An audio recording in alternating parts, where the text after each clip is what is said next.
Welcome to my YouTube channel. मेरे YouTube channel में आप सभी का स्वागत है। तो आज की इस वीडियो में हम करने वाले हैं 10th क्लास का तीसरा लेसन जिसका नाम है pair of linear equation into variables. तो पहले चलो इसका नाम लिख लेते हैं हम यहाँ पर इस चैप्टर का। तो नेम है हमारा इसमें, जैसे कि अभी बोला मैंने, इसमें pair of linear equation into variable, linear equations in two variable. ये हमारा लेसन हो गया। तो इस लेसन को शुरू करने से पहले मैं आपको बताता हूँ कि जो बच्चे बोर्ड की प्रिपरेशन कर रहे हैं, तो बोर्ड वालों के लिए लेसन जो होता है बहुत ज्यादा इंपॉर्टेंट लेसन है, क्योंकि एक या दो क्वेश्चन हर साल इस लेसन में से पूछे जाते हैं। बोर्ड जो इसमें से एक या दो क्वेश्चन सीबीएसई बोर्ड भी पूछता है, यूपी बोर्ड भी पूछता है, जो अदर स्टेट बोर्ड होते हैं वे भी लगभग इसमें से एक या दो क्वेश्चन हर साल कहीं ना कहीं पूछ लेते हैं इसमें से। तो बहुत आसान लेसन है। वीडियो को बिना स्किप करे एंड तक देखिएगा। तो आज की इस वीडियो में आपको ये चैप्टर आसानी से क्लियर हो जाएगा और इसकी एक्सरसाइज को करना भी तुम्हारे लिए बहुत ज्यादा आसान हो जाएगा, बहुत ईजी हो जाएगा। तो चलिए शुरू करते हैं बिना किसी देरी के। सबसे पहले हम इसमें जानेंगे कि लीनियर इक्वेशंस क्या होती है। जैसे कि आपने 9th क्लास में पढ़ा था, या फिर पिछली क्लास में भी आपने पढ़ा होगा, लीनियर इक्वेशंस वे इक्वेशंस होती है जिसमें वेरिएबल की मैक्सिमम पावर 1 होती है। ऐसी इक्वेशंस को हम लीनियर इक्वेशन कहते हैं। जैसे कि इसके कुछ एग्जांपल लेते हैं लीनियर इक्वेशन के। हमने यहाँ पर लिख दिया 2x प्लस 3 इक्वल में आ गया यहाँ पर 4। अब ये जो इक्वेशंस है ये लीनियर इक्वेशन कहलाती है। अब ये लीनियर इक्वेशन क्यों कहलाती है? क्योंकि इसमें जो वेरिएबल x हो गया, इसकी यहाँ पर कोई भी पावर मेंशन नहीं है, इसके ऊपर कुछ भी पावर नहीं लिखी हुई है। तो बस एक बात याद रखनी है आपको, जिसमें वेरिएबल की कोई भी पावर नहीं होगी तो वहां पर हमेशा उसकी पावर 1 होती है। और ऐसी इक्वेशन जिनमें वेरिएबल की मैक्सिमम पावर कितनी होती है? 1 होती है। ऐसी इक्वेशन को हम क्या कहते हैं? लीनियर इक्वेशन कहते हैं। लेकिन ये जो लीनियर इक्वेशन है ये 1 वेरिएबल में लीनियर इक्वेशन है। क्यों? क्योंकि इसमें केवल और केवल एक ही वेरिएबल दिया है और वेरिएबल है इसमें x। इसी तरह से इसके अलावा इसमें कोई दूसरा वेरिएबल हो सकता है। जैसे कि एक और एग्जांपल लेते हैं। हमने यहाँ पर एक और इक्वेशन लिख दी 2y माइनस 3 इक्वल में 4। ये भी लीनियर इक्वेशन इनटू वेरिएबल्स है। क्यों? Sorry, linear equation in one variable में है। क्यों? क्योंकि इसमें जो एक वेरिएबल दिया है इसमें वो केवल y दिया है और इसकी जो मैक्सिमम पावर है यहाँ पर 1 है। तो ये भी कहलाती है linear equation in one variable. इसी तरह से एक और हम एग्जांपल ले लेंगे इसका। जैसे कि हमने यहाँ पर लिख दिया 2t, फिर माइनस में 1 इक्वल में लिख दिया हमने 3। ये भी लीनियर इक्वेशन है। क्यों? क्योंकि इसमें जो वेरिएबल t हो गया इसकी पावर कितनी है? यहाँ पर 1 है। अभी जैसे कि मैंने बताया, जिसमें वेरिएबल की कोई भी पावर नहीं लिखी होती है तो हमेशा याद रखना है कि वहां पर वेरिएबल की पावर कितनी होती है? 1 होती है। और ऐसी इक्वेशन जिनमें वेरिएबल की पावर केवल और केवल 1 होगी, ऐसी इक्वेशंस को हम कहते हैं लीनियर इक्वेशन। ये जो तीनों एग्जांपल लिखे हैं मैंने, ये लीनियर इक्वेशन के एग्जांपल है। लेकिन ये जो लीनियर इक्वेशन है वो केवल और केवल एक वेरिएबल में है, वन वेरिएबल में है। यानी हम इन्हें कहते हैं linear equation in one variable. लेकिन जो हमारा चैप्टर है, चैप्टर का नेम जो हमारा है इसमें वो है लीनियर इक्वेशंस इनटू वेरिएबल्स। मतलब लीनियर इक्वेशन होगी लेकिन वेरिएबल कितने होंगे? दो वेरिएबल होंगे। तो चलिए अब बात करते हैं लीनियर इक्वेशन इनटू वेरिएबल्स की। यानी दो वेरिएबल में लीनियर इक्वेशन में यहां पर लिख देता हूं इनटू वेरिएबल्स, इनटू वेरिएबल्स, दो वेरिएबल्स में। अब ये दो वेरिएबल्स कौन कौन से हो सकते हैं? जैसे कि x के साथ y हो सकता है एक वेरिएबल, या इसी तरह से एक वेरिएबल p हो सकता है तो p के साथ q हो सकता है। और इसी तरह से एक वेरिएबल s हो सकता है तो s के साथ दूसरा वेरिएबल क्या हो सकता है? हमारा t हो सकता है। यानी लीनियर इक्वेशन होगी दो वेरिएबल में होगी। जैसे एक्स वाई का एक पेयर ले लिया हमने वेरिएबल में। अब यहाँ पर मैं लीनियर इक्वेशन लिखता हूँ दो वेरिएबल में, जैसे कि 2x माइनस में 3y इक्वल में लिख दिया मैंने यहाँ 8। ये लीनियर इक्वेशन होती है दो वेरिएबल में। अब इसमें एक वेरिएबल x है और दूसरा वेरिएबल इसमें y है। एक और हम एग्जांपल लिख लेंगे जो अदर वेरिएबल हो सकता है इसमें, अदर पेयर हो सकता है वेरिएबल का। जैसे कि 2p माइनस क्यू इक्वल 0। ये भी लीनियर इक्वेशन है इन टू वेरिएबल्स। इसमें दो वेरिएबल कौन कौन से? एक तो p हो गया और दूसरा क्या हो गया? q हो गया। इसके अलावा और भी एग्जांपल हो सकते हैं हमारे लीनियर इक्वेशन इनटू वेरिएबल्स के। जैसे कि दो वेरिएबल्स हमारे ये two variables S and T हो सकते हैं। इसका भी एक एग्जांपल लेते हैं इसमें, जिसमें एस और टी दो वेरिएबल हो। जैसे कि मैंने यहाँ पे लिख दिया एस माइनस टी इक्वल में 5। ये लीनियर इक्वेशन हो गई इन टू वेरिएबल्स, लेकिन इसमें जो दो वेरिएबल है वो एस और टी है। एस और टी के अलावा और कोई तीसरा वेरिएबल नहीं है। ये कहलाएगी linear equation in two variables. अच्छा, तो अब हम बात करते हैं, लेकिन जो हमारा जो चैप्टर है, चैप्टर का नाम है पेयर ऑफ लीनियर इक्वेशंस। मतलब लीनियर इक्वेशन का पेयर होगा। पेयर का मतलब होगा कि हमें यहाँ पर दो लीनियर इक्वेशन एक साथ दी होगी, और वे जो दोनों लीनियर इक्वेशन होगी वो केवल और केवल इन टू वेरिएबल्स, दो ही वेरिएबल्स में होगी। मतलब उसमें कोई तीसरा वेरिएबल नहीं होगा। तो चलिए इसके कुछ एग्जांपल मैं यहाँ पर लिखता हूं, अभी क्लियर हो जाएगी बात। पेयर ऑफ लीनियर इक्वेशंस के, जैसे कि एक लीनियर इक्वेशन लिख दी मैंने यहाँ पर 3x प्लस वाई इक्वल में हो गया 8। ये हमारी एक लीनियर इक्वेशन हो गई। इसी तरह से एक और लीनियर इक्वेशन लिख देंगे, वो भी वेरिएबल x और y में ही लेंगे। जैसे कि 4x माइनस वाई इक्वल में हो गया 7। अच्छा, अब ये अगर दो इक्वेशन हमें एक साथ गिवन है, एक साथ दी गई है, तब इन लीनियर इक्वेशंस को कहते हैं हम pair of linear equations. Pair of linear equations कहेंगे। अब बात करते हैं पेयर ऑफ लीनियर इक्वेशंस की स्टैंडर्ड फॉर्म की, या फिर इनकी बात करेंगे जनरल फॉर्म की। स्टैंडर्ड फॉर्म या जनरल फॉर्म क्या होती है पेयर ऑफ लीनियर इक्वेशंस की? General form. तो चलिए मैं यहां पर इसकी जनरल फॉर्म लिख देता हूं। इसकी जनरल फॉर्म होती है a1x plus b1y plus c1 equal 0। एक इक्वेशन तो ये होती है, और एक और इक्वेशन लिखेंगे a2x plus b2y plus c2 equal 0। ये जो पेयर हो गया लीनियर इक्वेशंस का, ये इसकी जनरल फॉर्म होती है। अब इसमें जो पहली इक्वेशन होगी a1x plus b1y plus c1 equal 0, पहली इक्वेशन में a1 b1 और c1 ये कोफिशिएंट्स कहलाएंगे। और इसी तरह से सेकंड इक्वेशन होगी, सेकंड इक्वेशन में a2 b2 c2 ये भी क्या कहलाते हैं? इसमें कोफिशिएंट कहलाते हैं। अब जैसे कि पहली इक्वेशन में जो x का कोफिशिएंट होता है वो a1 होता है, और जो y का कोफिशिएंट होता है इसमें ये b1 है, और जो इसमें कांस्टेंट टर्म है वो c1 है।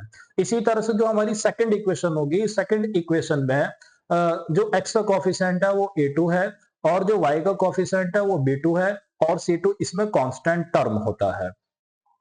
अब ये जो कोफिशिएंट्स हो गए, कोफिशिएंट्स में रिलेशन के बेस पर हमारी कुछ फॉर्मूले बनते हैं, और उन फॉर्मूलों के बारे में अब हम पढ़ने वाले हैं, उन फॉर्मूलों को हम जानने वाले हैं। यानी पेयर ऑफ लीनियर इक्वेशन से हमें कुछ इंफॉर्मेशन मिलती है, ये जो कोफिशिएंट्स के बीच में रिलेशन कैलकुलेट करके। अब ये किस तरह से हमें कौन कौन सी इंफॉर्मेशन मिलने वाली है, वे इंफॉर्मेशन अब हम पढ़ने वाले हैं।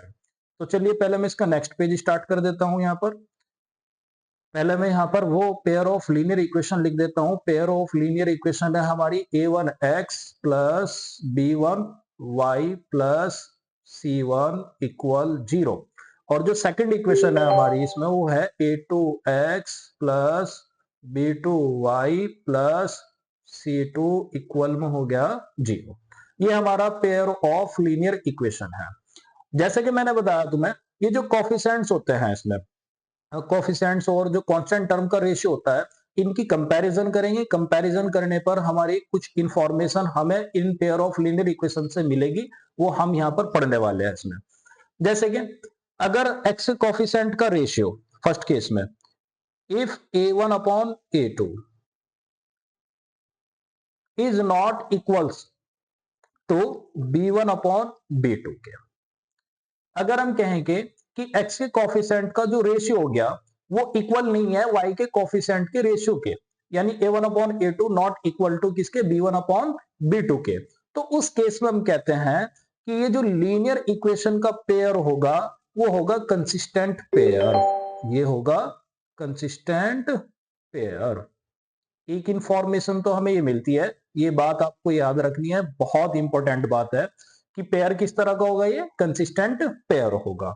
इससे दूसरी जो इंफॉर्मेशन हमें मिलती है, दूसरी इंफॉर्मेशन मिलेगी एल्जेब्रिकली हम इस पेयर ऑफ लीनियर इक्वेशन का कम से कम एक एग्जैक्ट सॉल्यूशन फाइंड आउट कर सकते हैं, मतलब एक वैल्यू एक्स की फाइंड आउट कर सकते हैं और एक वैल्यू हम वाई की फाइंड आउट कर सकते हैं इस केस में, कि जब a1 अपॉन a2 इक्वल नहीं होगा किसके, b1 अपॉन b2 के। तो इस तरह से जो एक सॉल्यूशन हम फाइंड करेंगे उस सॉल्यूशन को कहते हैं हम यूनिक सॉल्यूशन। उस सॉल्यूशन को हम क्या कहते हैं, यूनिक सॉल्यूशन। इसमें जो तीसरा केस बनता है, इससे जो तीसरी इंफॉर्मेशन हमें मिलेगी वो ग्राफिकली मिलेगी।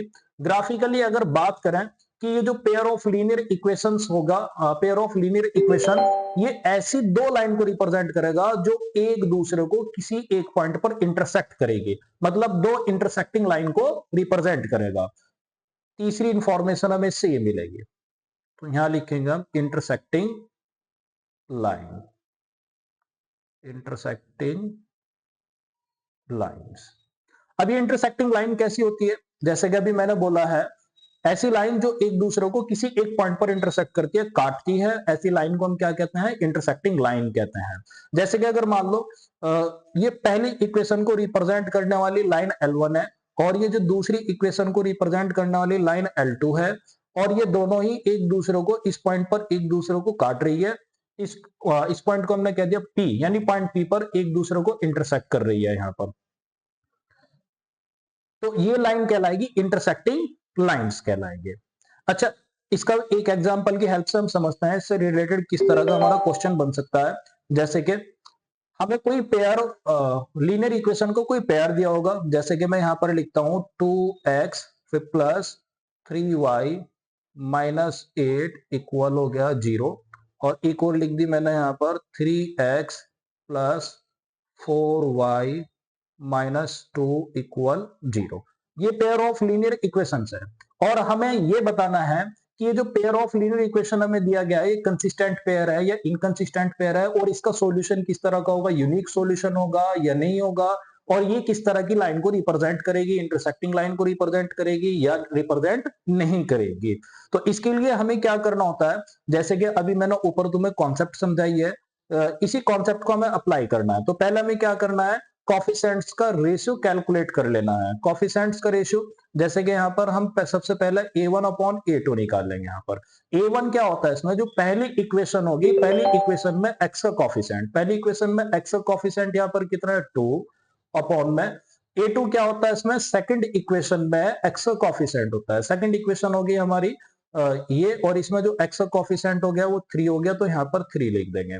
अब हम दूसरा रेशियो निकाल लेंगे, यानी y के कोफिशिएंट का रेशियो निकाल लेंगे, यानी b1 upon b2।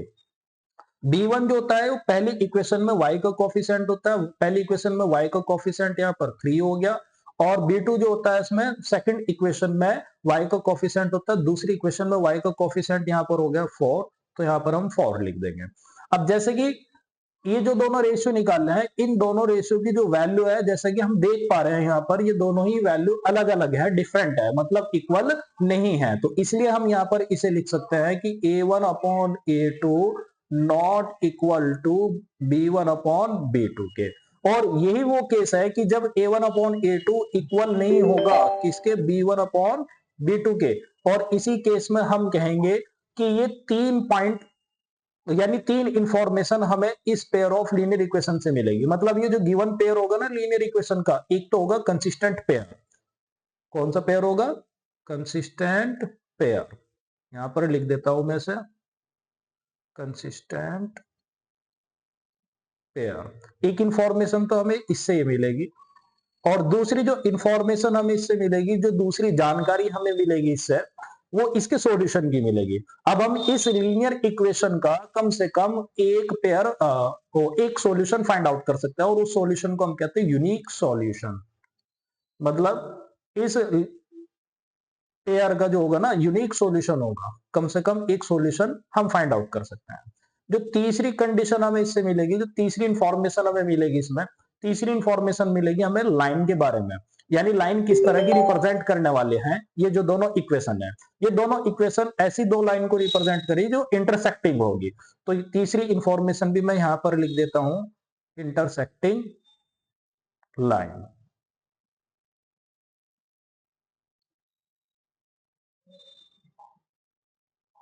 Intersecting lines को रिप्रेजेंट करेंगे। तो ये हमारा एक पॉइंट था जो हमने पेयर ऑफ लीनियर इक्वेशन से निकाला है। एक पॉइंट में हमने तीन जानकारियां हमने निकाली है यहां से।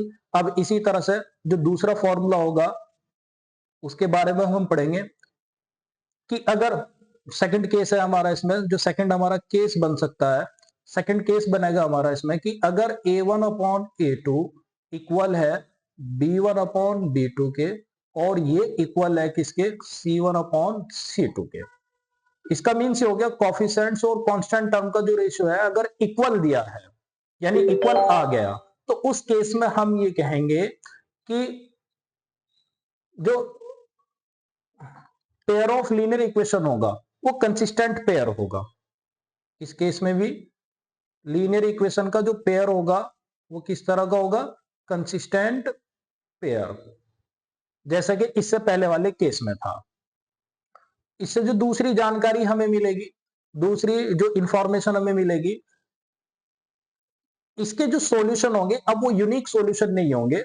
मतलब इसके जो सॉल्यूशन होंगे ना इस केस में कि जब a1 अपॉन a2 इक्वल होगा b1 अपॉन b2 और ये इक्वल होगा किसके, c1 अपॉन c2 के, तो इस केस में हम कहते हैं इसके सॉल्यूशन इन्फिनिटली मैनी सॉल्यूशन होंगे, मतलब बहुत सारे सॉल्यूशन होंगे, कोई एक सॉल्यूशन नहीं होगा।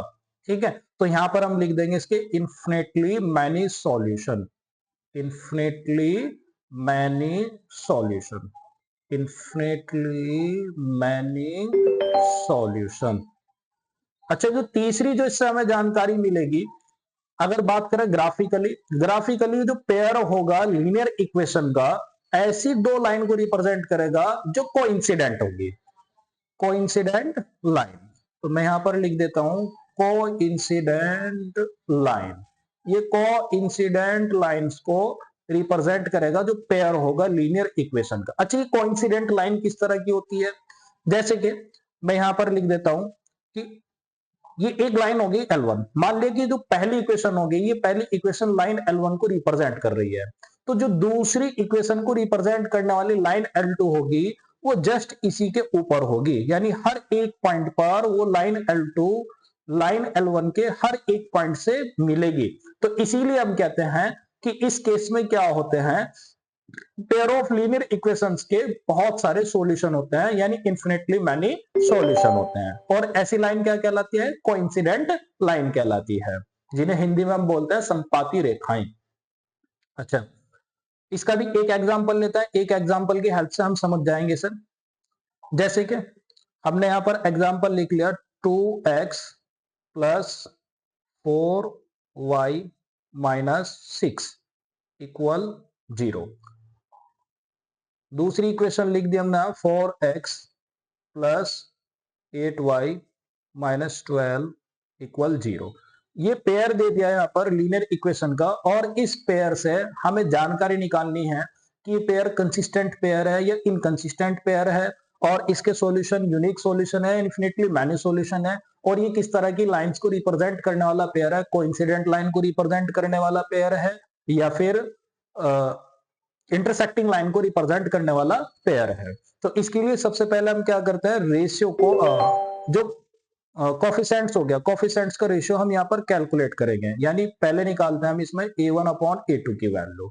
a1 क्या होता है, a1 होता है पहली इक्वेशन में x का कोफिशिएंट, पहली इक्वेशन में x का कोफिशिएंट हो गया यहाँ पर 2 अपॉन में, और a2 क्या होता है, जो दूसरी इक्वेशन हो गई, दूसरी इक्वेशन में x का कोफिशिएंट ये हो गया 4। दोनों ही 2 से डिविजिबल है, तो 2 से हम इनको काट देंगे, डिवाइड कर देंगे, 2 1 2 और 2 2 4। तो यानी यहाँ पे जो रेशियो निकला a1 अपॉन a2 वो उसकी वैल्यू आ गई 1 अपॉन 2।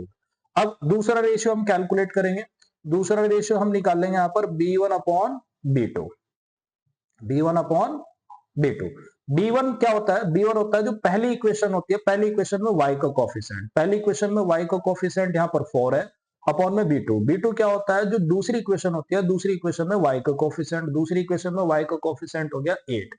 अब ये जो दोनों ही हैं 4b और 8b 4 से डिविजिबल है, तो इसीलिए 4 से हम डिवाइड कर देंगे, 4 1 4 और 4 2 8। तो यहां से जो रेशियो b1 अपॉन b2 है उसकी वैल्यू निकल गई हमारी 1 अपॉन 2। अच्छा, अब हम यहां पर जो तीसरा रेशियो होगा c1 अपॉन c2 इसकी वैल्यू कैलकुलेट करेंगे। भाई ऊपर से पहले मैं इसमें एक लाइन खींच लेता हूं सीधी सी। Ratio C1 upon C2 equal में C1 पहली इक्वेशन में कांस्टेंट टर्म कितना है हमारा -6, तो यहाँ -6 लिख देंगे अपॉन में C2 सेकंड इक्वेशन में कांस्टेंट टर्म, इसकी वैल्यू हो गई हमारी -12। अब माइनस से माइनस हमारा कैंसिल आउट हो जाएगा, दोनों ही 6 से डिविजिबल है तो 6 से हम दोनों को डिवाइड कर देंगे, 6 से 6 वन टाइम डिवाइड हो गया, 6 1 6 और 6 2 12। तो यहाँ से भी वैल्यू कितनी आ गई 1/2। जैसे कि हम यहाँ पर देख पा रहे हैं कि a1 अपॉन a2 की भी वैल्यू 1/2 के इक्वल है, b1 अपॉन b2 की भी वैल्यू 1/2 के इक्वल है और c1 अपॉन c2 की वैल्यू भी 1/2 के इक्वल है। तो इसका मीनिंग्स यहाँ पर ये हो गया कि इसमें जो कॉफिशिएंट और जो कांस्टेंट टर्म हो गए इनका रेशियो इक्वल है, a1 अपॉन a2 इक्वल है b1 अपॉन b2 इक्वल है ये c1 अपॉन c2 के। तो ये हमारा सेकंड केस बन गया, जैसे कि अभी हमने पढ़ा था। जब ये सेकंड केस हमारा बन जाता है तो यहां से हमें तीन इंफॉर्मेशन मिलती है, तीन जानकारियां मिलती है, जिसमें पहली हमारी जानकारी होती है कि ये जो पेयर होगा लीनियर इक्वेशन का वो कंसिस्टेंट पेयर होगा। तो पहले मैं यहां पर लिख देता हूं कंसिस्टेंट पेयर, कंसिस्टेंट पेयर।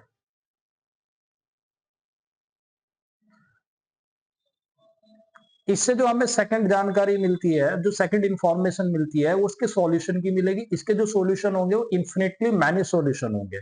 तो यहां लिख देंगे हम infinitely many solution, infinitely many solution. और जो हमें तीसरी जानकारी मिलती है वो इसके ग्राफिकली किस तरह की लाइन रिप्रेजेंट करने वाली है उसकी जानकारी मिलेगी। तो ग्राफिकली अब हम बात करें कि ये ऐसी दो लाइन को रिप्रेजेंट करेगी जो कोइंसिडेंट लाइन होगी। तो यहां पर लिखते हैं कि ये कोइंसिडेंट लाइन को रिप्रेजेंट करेगी, कोइंसिडेंट लाइन। भाई राइटिंग मेरी थोड़ी खराब है और मैं कोशिश कर रहा हूँ राइटिंग सुधारने की, लेकिन जो मैं वर्ड्स बोल रहा हूँ आप उन पर ध्यान देना कि मैं लिख क्या रहा हूं उसमें। तो चलिए अब इसमें जो हमारा जो तीसरा केस बनेगा, इसमें तीसरा और जो लास्ट केस बनेगा अब उसके बारे में हम पढ़ने वाले हैं। थर्ड केस, थर्ड केस से भी हमें तीन इंफॉर्मेशन मिलेगी। जो हमारा थर्ड केस होगा कि अगर a1 अपॉन a2 इक्वल है b1 अपॉन b2 के, लेकिन ये इक्वल नहीं है c1 अपॉन c2 के।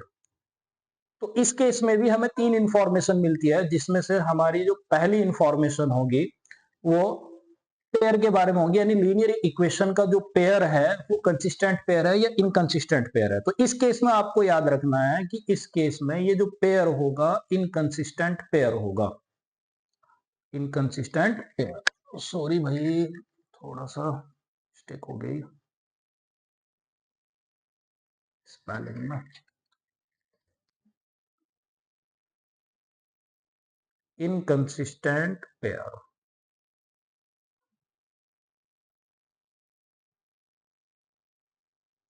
जिससे हमें दूसरी इंफॉर्मेशन मिलेगी, दूसरी इंफॉर्मेशन होती है इसमें इसके सॉल्यूशन की। तो इस केस में अगर हम बात करेंगे कि तो इस केस में हम लीनियर इक्वेशन का कोई भी सॉल्यूशन फाइंड आउट नहीं कर सकते हैं, मतलब यहां पर लीनियर इक्वेशन का कोई भी सॉल्यूशन नहीं होगा।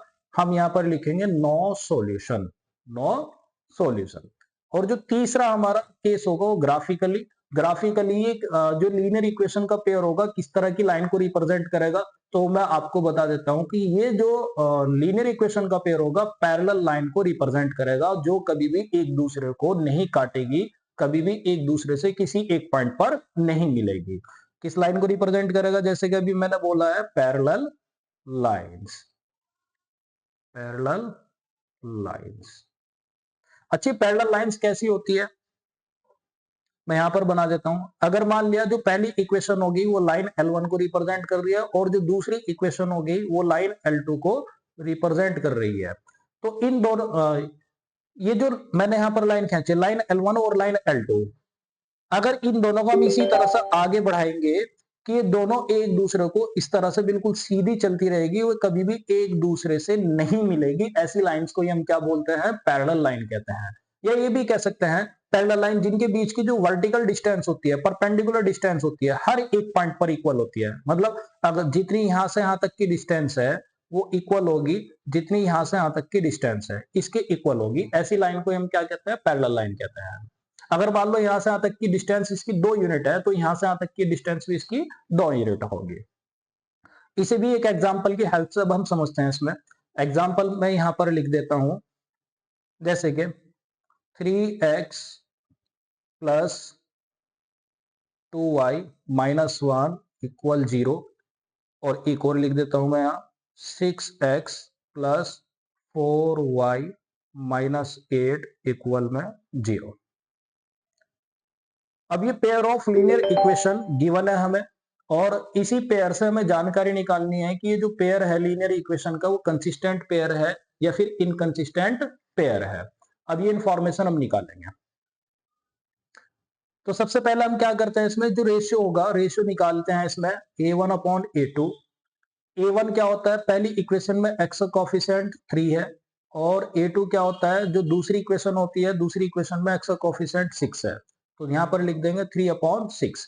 दोनों ही 3 से डिविजिबल है, 3 से ये भी डिवाइड हो गया 1 टाइम, 3 1 जा 3, 3 से 6 डिवाइड हो गया 2 टाइम, 3 2 जा 6। अब दूसरा रेशियो हम निकालेंगे यहाँ पर b1 अपॉन b2।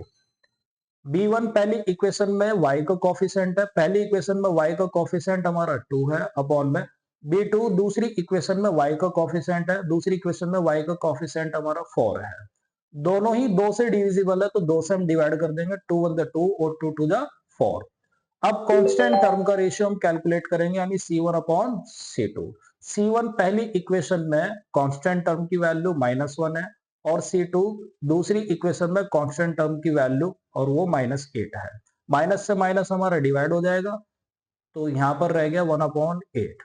अब हम देख पा रहे हैं कि a1 अपॉन a2 की वैल्यू 1/2 के इक्वल है, b1 अपॉन b2 की भी वैल्यू 1/2 के इक्वल है, लेकिन c1 अपॉन c2 की वैल्यू इन दोनों से अलग है, यानी 1/8 के इक्वल है। तो ये जो हमारा केस बना है इसमें, ये हमारा थर्ड केस बन गया। a1 अपॉन a2 इक्वल तो है b1 अपॉन b2 के, लेकिन ये इक्वल नहीं है किसके? c1 अपॉन c2 के।